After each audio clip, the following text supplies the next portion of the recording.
The golf world doesn't shock easily anymore. We've seen live golf defections worth nearly $1 billion. We've watched Tiger Woods limp through a car door after almost losing his leg. We've witnessed rules controversies that changed major championships. But nothing prepared the PGA Tour for what happened in that locker room. Rory McIlroy, the face of modern golf, the man who has spent nearly 2 decades saying the right thing at the right time, finally said something that nobody expected. And within hours, every player, every caddy, every agent, and every fan was asking the same question. Did he really just say that? The comment itself wasn't loud. It wasn't shouted. It wasn't even directed at a camera. Rory McIlroy wasn't giving a press conference. He was in a locker room, a space that professional athletes have always considered private. A space where guards come down. A space where the truth slips out before the filter catches it. And what slipped out has now become the most talked about moment of the entire PGA Tour season. Some players are defending him. Others are furious. A few have refused to comment entirely, which in golf is often louder than any statement. The comment touched something raw in the tour's ecosystem, something that has been festering for years beneath the polished surface. Rory McIlroy didn't just make a mistake. He opened a door that many players wanted to keep closed. And now that the door is open, there's no closing it again. This video is not about gossip. It is about understanding what was said, why it matters, and why the entire PGA Tour cannot stop talking about it. This is Golfio, and this is the controversy that nobody saw coming. For more coverage in golf, subscribe and hit the notification bell. The locker room at TPC Sawgrass is not like other locker rooms. For those who have never walked those halls, picture this. Dark wood lockers polished to a mirror shine. Leather. Chairs that cost more than most people's first cars. A putting green tucked into the corner, where millionaires practice 3-foot putts in their socks. And silence. Not the silence of emptiness, but the silence of wealth. The silence of men who have everything and still want more. This is where Rory McIlroy found himself on the Tuesday of Players' Championship week, just hours before the first official tee times. He had just finished a practice round with Xander Schauffele and Viktor Hovland, 2 players who represent the new guard of professional golf, young, analytical, and completely unbothered by the weight of history. The round itself was unremarkable. A few birdies, a few laughs, a few conversations about course strategy that would bore anyone outside the top 50 in the world rankings. But what happened after the round is what changed everything. The locker room was half full when Rory walked in. Some players were changing shoes. Others were checking their phones. A small group sat near the back, drinking water from bottles that cost more than a nice dinner, talking quietly about equipment changes and travel schedules. This is the normal rhythm of tournament week. Nothing dramatic, nothing newsworthy. Until Rory opened his mouth. According to multiple sources who were present but have requested anonymity due to the sensitive nature of the conversation, Rory was asked a simple question by a younger player, a player who will remain unnamed because he has not authorized any public statement. The question was this: Rory, do you think the tour is actually listening to us? It seems like an innocent question. It seems like something a young player would ask a veteran who sits on the tour's policy board. But the context matters here. For the past 2 years, the PGA Tour has been in a state of civil war. The LIV golf defections tore apart friendships that had lasted decades. The merger agreement with the Saudi Public Investment Fund left everyone confused about who was actually in charge. And through all of it, Rory McIlroy has been the unofficial spokesperson, the man who gives the quotes, takes the heat, and tries to hold together a fractured institution. So when that young player asked if the tour was listening, he wasn't asking about pace of play or prize money. He was asking about the fundamental direction of professional golf. He was asking whether the people in charge actually care about the players who generate the revenue. He was asking the question that every player in that locker room had been thinking but was afraid to voice. And Rory McIlroy answered. His answer took less than 10 seconds. But those 10 seconds have now been dissected, analyzed, and debated more than any major championship putt in recent memory. Because Rory didn't give a diplomatic answer. He didn't pivot to talking about the legacy of the tour or the importance of unity. He didn't even lower his voice. According to witnesses, Rory looked that young player directly in the eye and said something that made several other players stop mid-conversation. The room went quiet. Not the comfortable quiet of tired athletes resting before a long tournament. The tense quiet of people who just heard something they weren't supposed to hear. And then Rory walked out to go to dinner, leaving behind a locker room full of players who suddenly had a lot to talk about. By the next morning, the comment had spread beyond Sawgrass. Texts were flying between players who weren't even at the tournament. Agents were calling agents. One reporter who was not even in the building somehow got wind of the comment and started making calls. Within 48 hours, what was said in that private locker room became public knowledge. And that is when the real controversy began. So, what exactly did Rory McIlroy say? Let me be precise here, because the exact wording matters more than most people realize. According to 3 separate sources who were present in the locker room and have no connection to each other, Rory's exact response to the young player's question was this: "They don't listen to us. They've never listened to us. They listen to the money. And right now, the money is everywhere except where we are." Those 17 words have now been repeated thousands of times across social media, golf podcasts, and television segments. But the reaction has been anything but uniform. Some players heard those words and nodded in agreement. Others heard them and felt betrayed. And a small but significant group heard them and started making phone calls to their lawyers. Let me break down why this comment cuts so deep. First, the phrase, "they don't listen to us," directly attacks the PGA Tour's leadership structure. Jay Monahan, the Tour's commissioner, has spent the past 2 years insisting that player input is not only welcomed, but essential to the Tour's decision-making process. The Tour created a player advisory council. They added player directors to the policy board. They held town halls and listening sessions and feedback forums. Rory McIlroy himself served on many of these committees. So when he says, "they don't listen to us," he is not just criticizing the Tour. He is criticizing his own participation in a system that he now claims is broken. That is a powerful statement coming from someone who has been one of the Tour's most visible defenders. Second, the phrase, "they listen to the money," touches on the single most sensitive topic in professional golf today. Everyone knows that the PGA Tour's partnership with the Saudi Public Investment Fund was not about growing the game or protecting player interests. It was about money. Billions of dollars in lawsuits, legal fees, and potential settlements that threatened to bankrupt the Tour if they continued fighting. The players know this. The sponsors know this. The fans know this. But nobody says it out loud, especially not in a locker room full of players who are still trying to figure out where their loyalties should lie. Rory said it out loud, and that made everyone uncomfortable. Third, the phrase, "the money is everywhere except where we are," is the most dangerous part of the entire comment. Because it implies that the players, the people who actually hit the shots, sign the autographs, and generate the television ratings, are not benefiting from the Tour's financial decisions. This is a direct shot at the Tour's equity program, which promised hundreds of millions of dollars to top players who stayed loyal during the LIV Gulf War. Many of those players have not seen that money yet. Some are starting to wonder if they ever will. Rory's comment validated those fears in a way that no internal memo ever could. Within hours of the comment leaking, the PGA Tour's communications team went into crisis mode. Emails were sent. Phone calls were made. A spokesperson issued a carefully worded statement that said, and I quote, "The PGA Tour values the input of all its members and remains committed to open dialogue with player leadership." That statement was released at 11 p.m. on a Wednesday night, the classic time to bury bad news. But the damage was already done, because the story wasn't about what the Tour said. The story was about what Rory McIlroy said, and the Tour's response did nothing to address the actual substance of his comment. This is where the controversy enters its second phase. Because now, it wasn't just about a locker room comment. It was about whether that comment was accurate. And that question has split the PGA Tour locker room right down the middle. The locker room at TPC Sawgrass has approximately 65 lockers. Each locker belongs to a player who has earned the right to call himself a PGA Tour member. Those 65 players are now divided into 3 distinct groups based on how they reacted to Rory McIlroy's comment.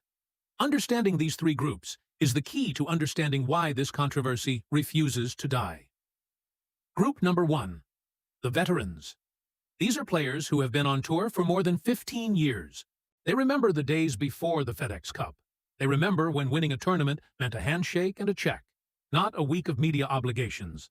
And they remember when the commissioner actually played golf with the players instead of watching from a corporate suite. For this group, Rory's comment was not shocking. It was confirming. They have been saying the same thing for years, just never loud enough for anyone to hear. One veteran, who asked not to be named because he still has sponsors to answer to, told me that Rory's comment was the least surprising thing I've heard in a decade. Another veteran said, "I'm just glad someone finally said it out loud." These players are not angry at Rory. They are grateful. They see him as a martyr who sacrificed his relationship with tour leadership to speak the truth that everyone else was too afraid to utter. But here is the problem. These veterans also represent the smallest group in the locker room. Most of them are past their prime. They don't sit on important committees. They don't get invited to the meetings where actual decisions are made. Their support for Rory is emotionally satisfying, but strategically meaningless. Group number 2, the young stars. These are players under 30 who have already won multiple tournaments. They are the future of the PGA Tour. They are also the most conflicted group in this entire controversy. On one hand, many of them agree with Rory's underlying point. They have seen how the tour operates behind closed doors. They have sat in meetings where their concerns were acknowledged and then ignored. They have watched the tour prioritize television contracts over player experience. So part of them wants to stand next to Rory and say, "Yes, exactly. Thank you for saying it." But there is another part of them that is terrified, because these young stars are the ones who will inherit the tour's problems. They are the ones who will have to negotiate the next media rights deal. They are the ones who will have to decide whether to stay loyal to the PGA Tour or take a 9-figure offer from LIV Golf. If they align themselves too closely with Rory's criticism, they risk being labeled as troublemakers. If they distance themselves from Rory, they risk alienating the fans who see him as the conscience of the tour. So most of them have chosen silence. They have issued no statements. They have posted nothing on social media. When asked about the comment by reporters, they say things like, "I wasn't there," or "I'm focused on my game." That silence is not accidental. It is strategic. But it also speaks volumes about the culture of fear that exists on the PGA Tour right now. Group number 3, the tour loyalists. These are players who have benefited enormously from the current system. They have corporate endorsements that depend on maintaining good relationships with tour leadership. They have equity stakes in tour-related businesses. They have everything to lose if the tour's structure is questioned too aggressively. For this group, Rory's comment was not just wrong. It was dangerous. One loyalist, who has won multiple majors and is widely respected by his peers, called Rory's comment irresponsible and divisive. Another loyalist said, if Rory has problems with the tour, he should bring them up in policy board meetings, not in a locker room full of impressionable young players. These players have been making phone calls behind the scenes. They have been reminding their peers that Rory McIlroy is not the only voice that matters. And they have been quietly building a case that Rory's comment was a betrayal of the trust that the tour places in its top players. This group is small but powerful. They have the commissioner's ear. They have the sponsor's respect. And they are not going to let Rory McIlroy's locker room comment go unanswered. That brings us to the most important question in this entire controversy. What happens next? The immediate aftermath of Rory McIlroy's locker room comment has been chaotic, but the long-term consequences are only beginning to take shape. Let me walk you through 4 specific developments that every golf fan needs to understand. Development number 1, the policy board meeting. The PGA Tour's policy board was already scheduled to meet the week after the Players' Championship. That meeting was supposed to focus on the ongoing negotiations with the Saudi Public Investment Fund and the Tour's long-term strategic plan. But after Rory's comment leaked, the agenda changed. Multiple sources have confirmed that the board will now dedicate a significant portion of the meeting to discussing player morale and communication protocols. Translation: they are going to talk about how to prevent another locker room moment like this from happening again. Rory McIlroy is not on the policy board anymore. He resigned his position last year, citing time constraints and a desire to focus on his game. But he will almost certainly be invited to address the board, either in person or via video call. What he says in that meeting could determine whether this controversy fades away or explodes into something much larger. Development number 2, the young player who asked the original question. Remember him? The unnamed player who asked Rory whether the tour listens to its members? That player has now become a person of interest in ways he never expected. Other veterans have reached out to him. Reporters have tried to identify him. And some tour loyalists have suggested that he should have known better than to ask such a loaded question in a semi-public setting. That young player is now caught between wanting to support Rory and wanting to protect his own career. He has not spoken publicly about the incident, and it is unlikely that he ever will. But his silence has not stopped people from speculating about his identity. Development number 3. The media reaction. Golf media has been covering this story from every possible angle. Some outlets have praised Rory for his honesty. Others have criticized him for airing dirty laundry in an inappropriate setting. A few have suggested that the entire controversy is overblown, and that Rory simply said what everyone already knows. The diversity of media reactions reflects the deeper divide within the golf community. There is no consensus on whether Rory was right or wrong, and that lack of consensus means the story will continue to generate clicks, views, and engagement for the foreseeable future. Development number 4. The fan response. This might be the most important development of all. Golf fans have not reacted to Rory's comment the way the tour expected. Instead of being angry at Rory for criticizing the institution they love, many fans have expressed sympathy for his position. Social media polls show that a majority of golf fans believe Rory was telling the truth, even if his delivery was imperfect. This fan support gives Rory a certain amount of protection. The tour cannot punish him too severely without angering the people who buy tickets and watch commercials. And Rory knows this. That is why he has not issued a formal apology. He has not walked back his comment. He has not tried to explain it away as a misunderstanding. He has simply gone about his business, playing practice rounds and preparing for his next tournament as if nothing happened.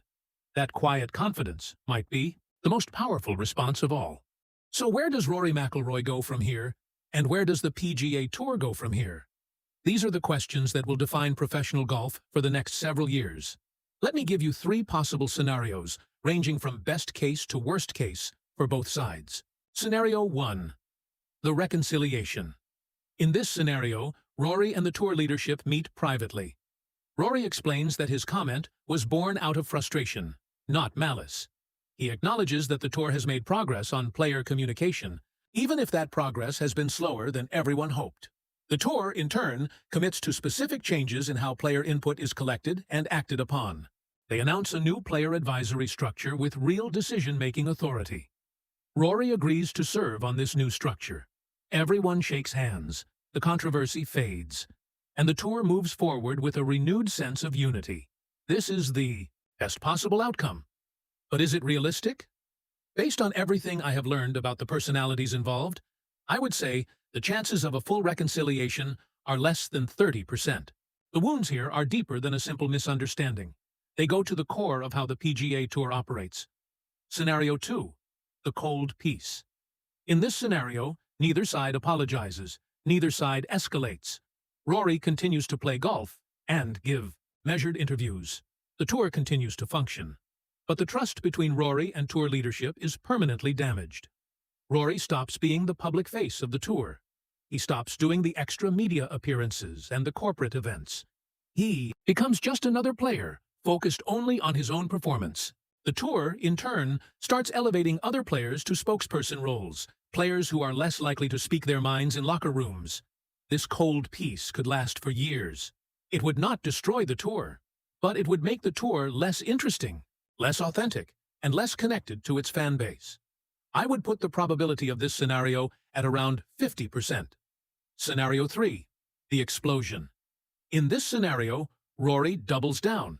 He gives another interview where he expands on his locker room comment. He names names. He provides specific examples of times when the tour ignored player concerns.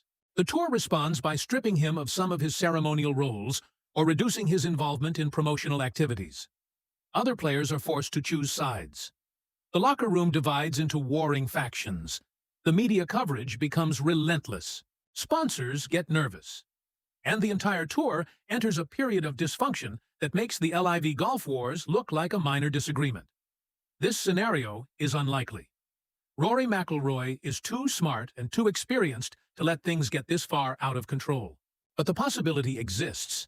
And the fact that it exists at all tells you everything you need to know about the fragility of the current moment. Here is my final take, and you can agree or disagree in the comments below. Rory McIlroy's locker room comment was not a scandal. It was a symptom. It was a symptom of a deeper problem that has been festering on the PGA Tour for years. The gap between what players are told and what players experience. Rory simply said out loud what dozens of players have been saying in private. That does not make him a hero. It does not make him a villain. It makes him human. And maybe, just maybe, that humanity is exactly what the PGA Tour needs right now. This is Golfio. If you made it to the end of this video, you care about the future of professional golf. Subscribe to this channel for more deep dives into the stories that actually matter. And leave a comment below. Do you think Rory was right to say what he said, or should he have kept it in the locker room? I will see you in the next video. For more coverage in golf, subscribe and hit the notification bell.